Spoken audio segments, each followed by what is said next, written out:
Have you ever found yourself utterly caught in a mental loop? You know that feeling. Replaying a conversation, dissecting a mistake over and over, maybe just endlessly worrying about the future. Your mind is spinning its wheels, stuck in this unhelpful groove, just going nowhere fast. We all do it, right? But what happens when that becomes so overwhelming, it actually stops you from moving forward, from really living. So today, we're doing a deep dive into this really common human experience, dwelling on thoughts and feelings.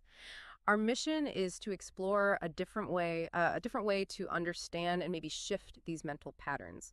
We're drawing on some really insightful sources that offer, well, some fresh perspectives. It's about finding ways to get unstuck, not by just yelling at yourself to stop thinking about it, but by changing how you engage with your thoughts and, with the world around you. Yeah, and what's really striking is just how relevant this is for so many of us. This isn't just about managing a bad mood here and there. It's about freeing up your mental energy, actually improving your ability to solve problems, and really allowing yourself to fully engage with life again. Hmm. You're going to hear some powerful stories today, real people who found, well, kind of surprising ways to break these cycles. That really hits home because, we all think deeply, we analyze, we reflect, and that can be incredibly helpful for planning, learning, making sense of things. But what happens when that useful analysis turns into just endless circling, like you said, a hamster wheel, no progress, no resolution? Well, a key insight here is that this kind of persistent dwelling, often driven by those why questions, why did this happen to me? Why do I feel like this? Why can't I get things right? That questioning style itself can become the central problem. It's not just what you're thinking about, but the style of thinking. It tends to be abstract, really evaluative, judgmental, focused on negative comparisons, constantly measuring yourself against something or someone else. And the impact, it sounds pretty significant. Our sources are showing this intense internal focus can lead to more sadness, anxiety, less motivation, sleep problems, feeling tired all the time, even procrastination, Hmm. and just this general sense of hopelessness. That sounds like a really heavy burden. It absolutely is. This kind of dwelling seriously erodes quality of life, productivity, Wow. everything. I mean, think about the sheer scale of this. Some sources suggest this kind of thinking pattern is a core factor in major depression. And depression, shockingly, accounts for the second largest burden of disease worldwide. Wow. It's not just a statistic that's millions of lives impacted, potential lost. It's a massive global challenge in terms of suffering and even economics. That really puts it in perspective. It's critical, and it sounds like it's not just tied to one specific problem, but it's more of a pervasive pattern. Exactly. It cuts across so many kinds of emotional difficulties. Feeling down, sure, but also different kinds of unease and tension. Generalized worry, social discomfort, even dealing with tough path experiences. It can become this major block, even if you're already trying to get help for other things. Which, leads to the big question. If this pattern is so common and so unhelpful, what can we actually do differently? Okay, so if this deep dwelling is so common and frankly damaging, what are our sources suggesting we do? What's the basic shift we need? That's the core of it. The sources point towards understanding this, instead of battling the content of every single negative thought. The key is changing the pattern and the style of your thinking and your behavior. And this approach, it works on a few fundamental principles. First, and this is really important, understanding that dwelling is often a very common, even normal human response. When you face unresolved problems or difficulties, your mind tries to figure them out. It's not weakness. Right, it's like your brain trying to do its job. Exactly. It's an instinct. Sometimes it's even useful briefly. The trouble starts when it becomes this rigid, unhelpful habit that doesn't actually lead anywhere productive. Second, the idea is to explore the purpose or the function of the dwelling. Why is your mind doing this? And sometimes, maybe often, the mind dwells not to solve the problem, but actually to avoid feeling difficult emotions, Ah, okay. Like a distraction. or a way to avoid taking action in the real world.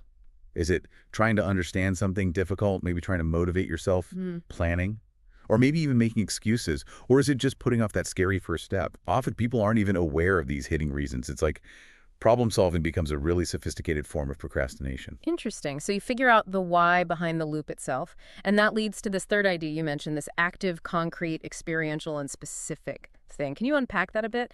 Sounds a bit technical. All right, let's just call it being more engaged with the here and now. It's a core idea. Hmm. Instead of just passively analyzing things in your head, intellectualizing, the focus shifts dramatically. It shifts to thinking and behaving in ways that are, well, action-focused, Mm. grounded in real details, things you actually experience directly, and being really specific, moving from that blurry, general thinking into sharp, present-moment engagement. Getting out of your head and into your life, basically. Exactly that. So instead of constantly asking, why me, or why do I feel this way, it's more like asking, okay, how can I move forward from here? Or what's one specific thing I can do right now?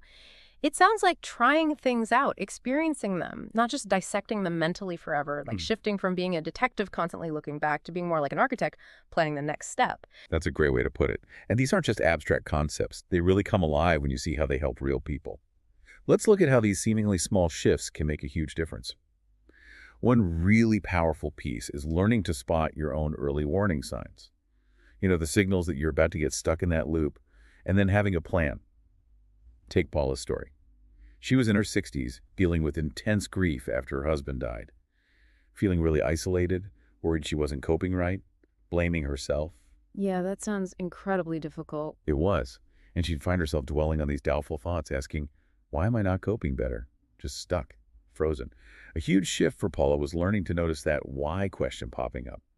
That became her signal. The approach encouraged her to consciously pivot, to ask a how question instead.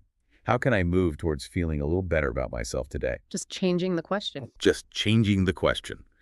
And that subtle rephrase prompted her to actually make decisions, engage in activities that absorbed her, like joining a gardening club. Instead of staying trapped inside her head, she found the how open doors, while the why just kept her locked in the past. That's a fantastic example, just that small change in direction. And I guess just becoming aware of the pattern is a massive first step, like installing an internal alarm bell. It really is. Anna's story shows this too, but also points out a common hiccup. Sometimes, just becoming aware that you're dwelling can make you feel worse at first. Oh, right, like dwelling on the fact that you're dwelling. Exactly, that frustrating double loop. Anna realized she was doing it all the time and felt completely overwhelmed. But she started tracking her thoughts, really paying attention, and she spotted an early sign, this sinking feeling in her stomach that often came right before catastrophic thoughts. So one time she catches herself dwelling on this huge list of chores. Why is this so hard? Why can't I just start feeling that heavy sensation? But after maybe 20 minutes of that struggle, she just spontaneously shifted. She thought, okay, how can I just do one small thing? Ah, And she actually started tidying the kitchen. That was a huge aha moment for her. It showed she could shift gears. So for Anna, recognizing that specific sinking feeling became her personal trigger to try a different approach right away. wow. So she found her own internal signal and then figured out how to switch tracks. That reminds me of this exercise you mentioned, the one that really highlights the difference between helpful and unhelpful thinking styles, where you imagine a stressful situation, ask why questions, then reset and ask how questions. Yes, that one's incredibly illuminating.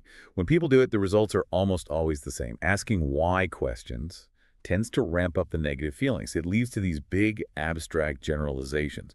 One mistake means I'm a total failure or I mess everything up. Right, it spirals. Totally. But asking how questions usually lowers the emotional intensity almost immediately, and it opens up possibilities for action. The why keeps you looking inward, often in a negative way. The how points you outward towards what you can actually do. Think about Peter. He often got stuck dwelling on ambiguous situations, especially social ones. Like an email from his boss saying, let's meet, would trigger this flood of, why now? What does this mean about me? Am I in trouble? Did I do something wrong? Oh, yeah, the guessing game. Exactly. And this internal questioning made him super anxious, Yeah. distracted him. But it gave him this false sense of being prepared for disaster. Over time, it just made him feel more down, more withdrawn. He started avoiding things. The key for Peter was realizing his why questions were actually attempts to avoid mistakes, to avoid bad outcomes. The shift for him was learning to focus on clarifying the real uncertainty in the situation, not endlessly analyzing imagined ones in his head. So instead of, why did my last relationship fail? It became, okay, how can I build a healthier relationship now? More proactive. Much more. It meant moving from that defensive posture, trying to avoid bad things, to an active one, building positive experiences, taking steps to communicate better, tackling the actual uncertainty, not creating more in his head. That's a really powerful shift from defensive to active, building. It makes me think about the importance of just doing things, taking action, even small steps to break those loops. Absolutely. Yeah. And Stephen's story is a great example of embracing action and, importantly, absorption. Stephen was constantly preoccupied with thoughts about money, success, why aren't I earning more? Why can't I be more capable? That kind of thing. Mm-hmm. It was a learned habit, partly from his upbringing. One parent worried constantly, another was unpredictable, so he learned to overanalyze everything to avoid trouble. A huge step for Stephen was consciously choosing to increase activities, to engage more with the world instead of retreating inwards. For him, that meant finding meaningful charity work using his skills. It filled the empty time where the dwelling used to thrive.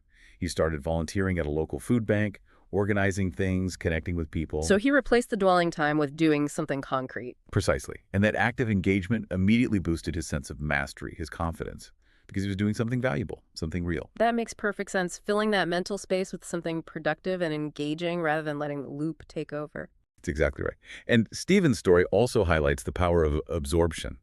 You know the feeling when you get so deeply immersed in something you lose track of time? You're not self-conscious, just completely focused? Yeah, like being in the zone. That's it. Flow. It's an amazing antidote to dwelling because your attention is fully on the present, on the process of what you're doing, not on abstract self-judgment. Activities that hit that sweet spot, challenging, but achievable, clear goals, immediate feedback, and especially ones that align with your values, like creativity, learning, nature, crafts. They're incredibly effective. They pull your focus outward. So it's about actively seeking out those moments of full presence and engagement. That sounds like a really different approach for someone used to being stuck inside their head. It is. And sometimes that dwelling turns inward, becomes really self-critical. That adds another layer of pain. Emily's breakthrough involved working with compassion. She was struggling with intense irritation towards a friend, constantly replaying things, judging herself for feeling annoyed, Been there. right?